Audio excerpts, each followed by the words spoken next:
1 Corinthiens 13, 4 jusqu'à 7. Vous y êtes, hein? Tout lecteur de la Bible connaît 1 Corinthiens 13, n'est-ce pas? 4 à 7. La charité est patiente, elle est pleine de bonté. La charité n'est point envieuse. La charité ne se vante point, elle ne s'enfle point d'orgueil. Elle ne fait rien de malhonnête, elle ne cherche point son intérêt, elle ne s'irrite point, elle ne soupçonne point le mal, elle ne se réjouit point de l'injustice, mais elle se réjouit de la vérité. Elle excuse tout, elle croit tout, elle espère tout, elle supporte tout. Nous acclamons la parole du Seigneur. Les signes de l'amour. Lorsque nous lisons 1 Corinthiens 13, nous voyons que l'amour n'est pas défini par Paul comme étant une émotion. Alors que souvent nous pensons que l'amour est une émotion. Certes, c'est vrai, l'amour nous donne des émotions. Mais Paul, lorsqu'il parle de l'amour, il ne parle pas de l'amour comme une émotion, mais comme une décision, une attitude, une action, un caractère.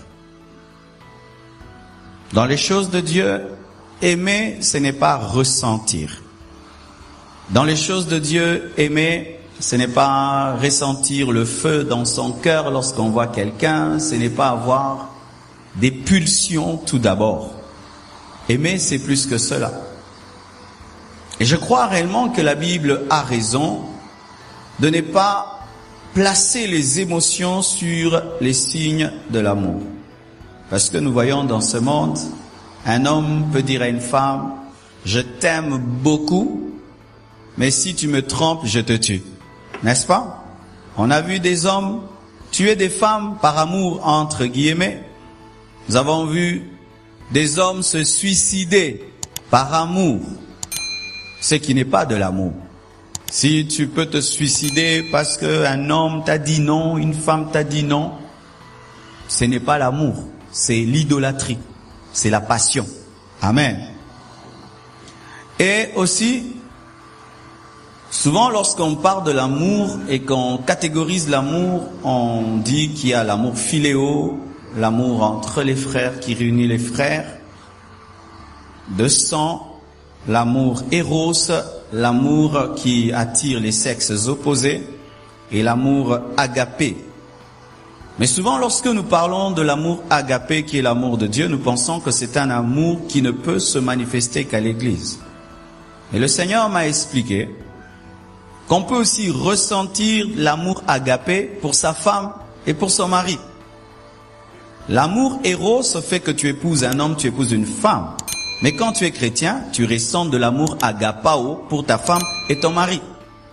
Ainsi, l'amour agapé vient rendre l'amour éros parfait.